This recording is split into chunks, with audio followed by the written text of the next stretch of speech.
Hi dears, welcome back to my channel. Today நம்ம சேனல்ல இதய திருடன் சீரிஸ் எபிசோட் 6 தான் பார்க்க போறோம். இப்போ வாங்க வீடியோக்குள்ள போலாம். போன எபிசோட்ல ஏரிக்கரை கிராமத்துல காணாம போனவங்களுக்கும் அந்த அரிய வகை முத்துக்கு ஏதோ ஒரு சம்பந்தம் இருக்கு. அது என்னன்னு தெரிஞ்சுக்க நம்ம ஆபீசரா போகாம நகைக்கடை வியாபாரியா போக போறோம். இந்த கதைப்படி நான் உன்னோட அண்ணனா நடிக்க போறேன், நீ எனக்கு கசின் பிரதரா நடிக்க போற, அவ்வளவுதான்னு சொல்லி பக்காவா மாஸ்டர் பிளான் பண்ணி கார்லனும் டியூக்கும் ஏரிக்கரை கிராமத்துக்கு வந்து அந்த ஊர்லயே இருக்க ஃபேமஸான MC டொனால்டு ஹோட்டலுக்கு வந்து 312 நம்பர் ரூம் தான் வேணும்னு அதிக பணம் கொடுத்து ரூம் எடுத்த கார்லனும் டியூக்கும் அந்த ஏரிக்கரை கிராமத்தை பத்தியும் அந்த ஏரிக்கரை கிராமத்துல அரிய வகை முத்துக்கள் எப்படி பிரபலமாச்சுங்கிறத பத்தி எல்லாம் கேட்டு தெரிஞ்சுக்கிட்ட கார்ல நாங்க ரொம்ப தூரம் டிராவல் பண்ணி வந்தனால ரொம்ப டயர்டா இருக்கோம், நாங்க ரூமுக்கு போய் ரெஸ்ட் எடுக்கிறோம்னு சொல்லி கார்லனும் டியூக்கும் ரூமுக்கு வந்த டியூக் கார்லன் கிட்ட இந்த ரூம்ல தான் காணாம போனா அத்தனை பேரும் தங்கி இருந்தாங்களா, அப்படி இந்த ரூம்ல என்ன ஸ்பெஷலா இருக்குன்னு எல்லாரும் இந்த ரூமை தேர்ந்தெடுத்தாங்க. எனக்கு தெரிஞ்சு இந்த ரூம் துரதிருஷ்டம் முடிச்ச ரூம்பா தான் இருக்குன்னு நினைக்கிறேன். அது மட்டும் இல்லாம இந்த ஊர்ல நடக்கிற விசித்திரமான விஷயங்களை பத்தி ஏதாவது க்ளூ கிடைக்குமான்னு தெரிஞ்சுக்கிறதுக்காக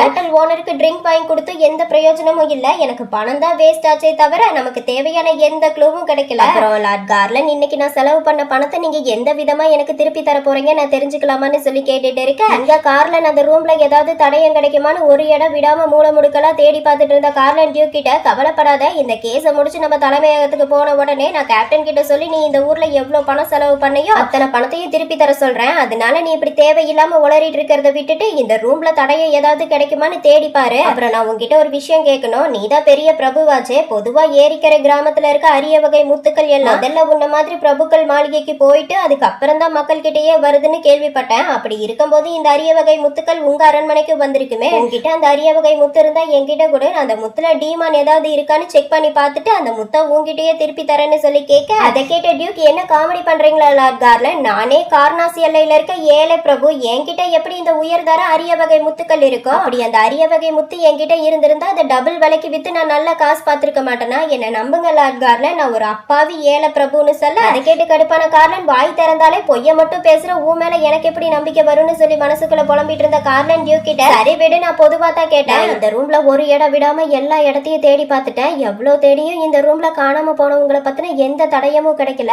ஹோட்டல்ல இருக்க ஆட்கள் காணாம போனவங்களை பத்தி எந்த தகவலும் யாருக்கும் கிடைச்சிடக்கூடாதுங்கிறதுக்காக இந்த ரூம்ப கண்ணாடி மாதிரி கிளீன் பண்ணி வச்சிருக்காங்க. அது மட்டும் இல்லாம புதுசா இந்த ரூம்ல இருக்க திங்ஸ் எல்லாம் சேஞ்ச் பண்ணா எங்க சந்தேகம் வந்துருமோங்கிறதுக்காக இந்த ரூம்ல இருக்க எந்த பொருளையும் சேஞ்ச் பண்ணாம அப்படியே தான் வச்சிட்டு இருக்காங்க. அதை வச்சு பார்க்கும்போது இந்த ரூம்ல தங்கி இருந்து காணாம போனவங்களுக்கும் கடத்தல்காரங்களுக்கும் எந்த சண்டையும் நடந்த மாதிரி எந்த அறிகுறியும் இல்ல. எனக்கு தெரிஞ்சு இந்த கேஸ் மத்த எல்லா கேஸை விட ரொம்ப ரிஸ்கா இருக்க போகுதுன்னு நினைக்கிறேன்னு சொல்லிக்கிட்டே ரூமை செக் பண்ணி முடிச்ச கார்லன் உட்காந்து கேஸ் ஃபைல் எழுதிட்டு இருக்க, இந்த டியூக் என்னடானா எந்த கவலையும் இல்லாம ரிலாக்ஸா உட்காந்து பேப்பர் படிச்சிட்டு இருக்கான். அங்க கார்லன் இந்த ஏரிக்கரை கிராமத்துல ஜோயா ப்ரூக்கோட சேர்ந்து மொத்தம் 143 பேர் காணாம போயிருக்கிறதா போலீஸ் ரிப்போர்ட்ல பதிவாகிருக்கு. அப்படி காணாம போன 143 பேர்ல பாதி பேர் ஏரிக்கரை கிராமத்துக்கு பக்கத்து கிராமத்தை சேர்ந்த 15ல இருந்து 30 வயசுக்குள்ள இருக்க வயசு பசங்க மட்டும்தான் அதிக அளவுல காணாம போயிருக்காங்க. அப்படி காணாம போனவங்கள ஜோயா ப்ரூக்க தவிர மத்த எல்லாரும் நகை வியாபாரம் செய்யாம வேற வேற தொழில் பண்றவங்கன்னு சொல்லி ரிப்போர்ட் எழுதிட்டு இருந்த கார்லனுக்கு கை வலி வர, கார்லன் என்னாச்சு எனக்கு, எதனால திடீர்னு என் கை எப்படி வலிக்குதுன்னு சொல்லி கத்த,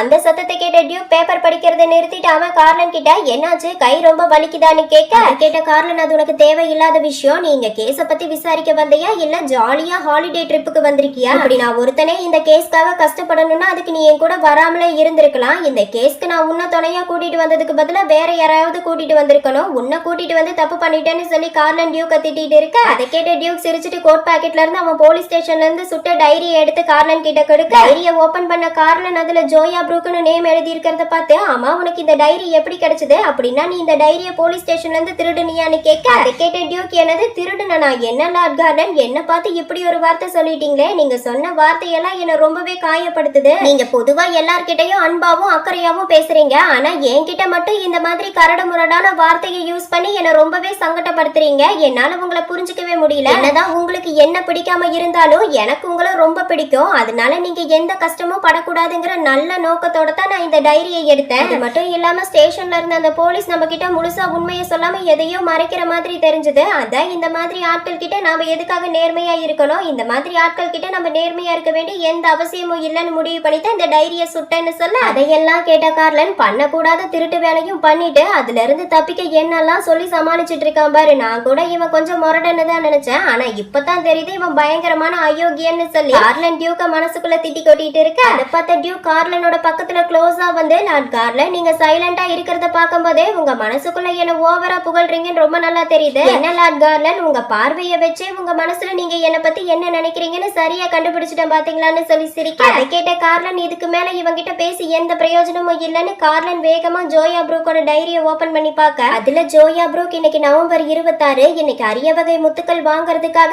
ஏரிக்கரை கிராமத்துக்கு வந்து காஜா பிரவுனை மீட் பண்ணி இன்னைக்கு நைட் அந்த அரிய வகை முத்துக்கள் எடுக்கிறதுக்காக காஜா பிரவுன் கூட கடலுக்கு போறேன்னு சொல்லி எழுதி இருக்கு. அதை படிச்ச கார்லன் கடலுக்கு போனதுக்கு அப்புறம் என்ன நடந்திருக்குன்னு தெரிஞ்சுக்கிறதுக்காக ஆர்வமா நோட்ல இருக்க நெக்ஸ்ட் பேஜ் திருப்பி பார்க்க, அதுல பார்த்தா எதுவும் எழுதாம எம்டி ஷீட்டா இருக்கு. ஷாக்கான கார்லன் என்ன எதுவுமே எழுதல அப்படின்னா ஜோயா ப்ரூக் காஜா பிரவுன் கூட கடலுக்கு போனதுக்கு அப்புறம் என்ன நடந்திருக்கும்? கடலுக்கு போன ஜோயா ப்ரூக் என்னன்னா, அப்படி அந்த கடலுக்கும் அந்த அரிய வகை முத்துக்கும் என்ன சம்பந்தம் இருக்குன்னு நான் தெரிஞ்சுக்கணும்னா அப்ப நான் அந்த காஜா பிரவுனை மீட் பண்ணியே ஆகணும். அவரை மீட் பண்ணா மட்டும்தான் என்னோட எல்லா கேள்விகளுக்கும் பதில் கிடைக்கும்னு சொல்லி மனசுக்குள்ள புலம்பிட்டு இருந்த கார்லன் டியூக் கிட்ட, நாளைக்கு நம்ம முக்கியமான ஒருத்தரை மீட் பண்ண போறோம், அதனால சும்மா இங்க உட்காந்து டைம் வேஸ்ட் பண்ணிட்டு இருக்காம சீக்கிரமா போய் படுத்து தூங்கு. நாளைக்கு காலையில சீக்கிரமா நீ எழுந்திருக்கலைன்னா அதுக்கப்புறம் உன்னை இங்கேயே விட்டு நான் தனியா போக வேண்டியதா இருக்குன்னு சொல்லி பாத்ரூமுக்கு குளிக்க போன கார்லனுக்கு திரும்பவும் நெஞ்சு வலி வர, கார்லன் என்ன என் இதயம் திரும்பவும் பயங்கரமா வலிக்க ஆரம்பிச்சிருச்சு. குளிக்கிறக்காக இந்த நெக்லஸ கழட்டி வச்சு தப்பு பண்ணிட்டேன் போலயே. இந்த நெக்லஸ் என் மேல இருக்க வரைக்கும் எனக்கு இதய வலி வரல, ஆனா இந்த நெக்லஸ் என்னை விட்டு போன ஒரு செகண்ட்ல என் இதய வலி அதிகமாயிடுச்சு. என்னால இந்த வலியை தாங்கவே முடியல.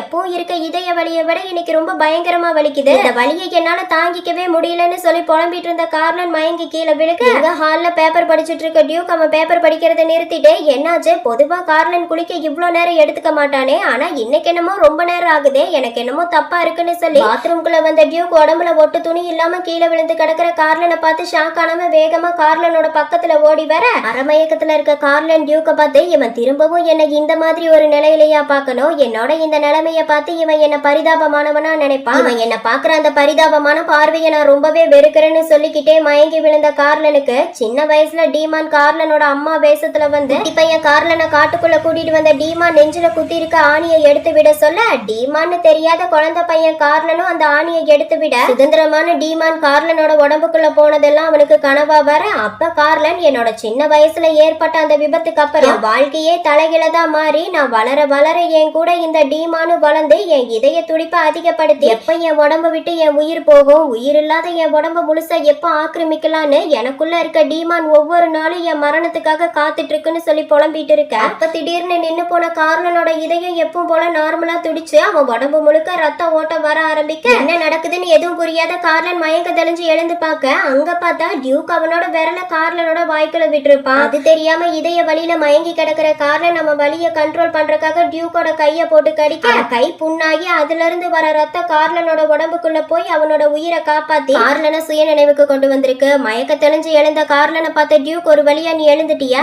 குளிக்கிறக்காக பாத்ரூம்க்கு வந்தப்ப நீ வலியில கீழே விழுந்து உன் இதய வலியை கண்ட்ரோல் பண்றதுக்காக உன் நாக்க போட்டு கடிச்சிட்டு இருந்த, எங்க உன் நாக்க கடிச்சு நீ செத்து கித்து போயிடுவியோன்னு பயந்துதான் நீ கடிக்க என்னோட விரல உன் வாய்க்குள்ள வச்சு விட்ட, நீ எது தப்பா எடுத்துக்காதன்னு சொல்ல, அதை கேட்ட கார்லன், எதுக்காக நீ என்ன காப்பாத்தின? என் மேல இருந்து வர அஸ்மோதா மனத்துக்காகவா இல்ல என் இதயத்துக்காகவா? உனக்கு தேவை என்னோட இதயம் தானே, அப்படி இருக்கும்போது எதுக்காக நீ என்ன காப்பாத்தின? இன்னைக்கு நான் செத்திருந்தா உனக்கு நீ ஆசைப்பட்ட இதயம் கிடைச்சிருக்குல்லன்னு சொல்லிக்கிட்டே கார்லன் பெட்ஷீட்டை இழுத்து போத்தி படுத்துக்க, அதை பார்த்த டியூக் கார்லனோட பக்கத்துல வந்து கார்லனோட பெட்ஷீட்டை பிடிச்சு இழுக்க, அதை பார்த்து ஷாக்கான கார்லன், என்ன பண்ற நீன்னு சொல்லி கேட்க, டியூக் கவலைப்படாத, நான் உன்னை எதுவும் பண்ண மாட்டேன், நீ கீழே விழுந்ததுல உனக்கு ஏதாவது அடிபட்டிருக்கான்னு பாக்குற, அவ்வளவுதான்னு சொல்லிக்கிட்டே டியூக் கார்லனை திருப்பி படுக்க வச்சு அவன் முதுகுல இருக்க காயத்தை பார்த்த டியூக், உன் முதுகுல பலமா அடிபட்டிருக்கு, நான் உடனே இந்த காயத்துக்கு மருந்து போட்டே ஆகணும்னு சொல்லி அவன் பாட்டுக்கு அந்த புண்ணை போட்டு அமுத்தி எடுக்க, டியூக் அழுத்துறதுல வலி தாங்க முடியாம கார்லன் அழுதுட்டு இருக்க, கார்லன் பயங்கர வலியில இருக்காங்கிறத புரிஞ்சுக்கிட்ட டியூக் கார்லன் கிட்ட, நான் கீழே போய் உனக்காக மருந்து வாங்கிட்டு வரேன், நான் வர வரைக்கும் நீ எனக்காக வெயிட் பண்ணிட்டு, அப்புறம் நீ இப்படி பலவீனமா இருக்க விஷயம் மட்டும் உனக்குள்ள இருக்க டீமானுக்கு தெரிஞ்சதுன்னா அது உன் பலவீனத்தை அதுக்கு சாதகமா பயன்படுத்தி உன்னை முழுசா ஆக்கிரமிக்க வாய்ப்பு இருக்கு, அதனால நீ உன்னை பலவீனமா காட்டிக்காம தைரியமா இருன்னு சொல்லி டியூக் அங்கிருந்து போக,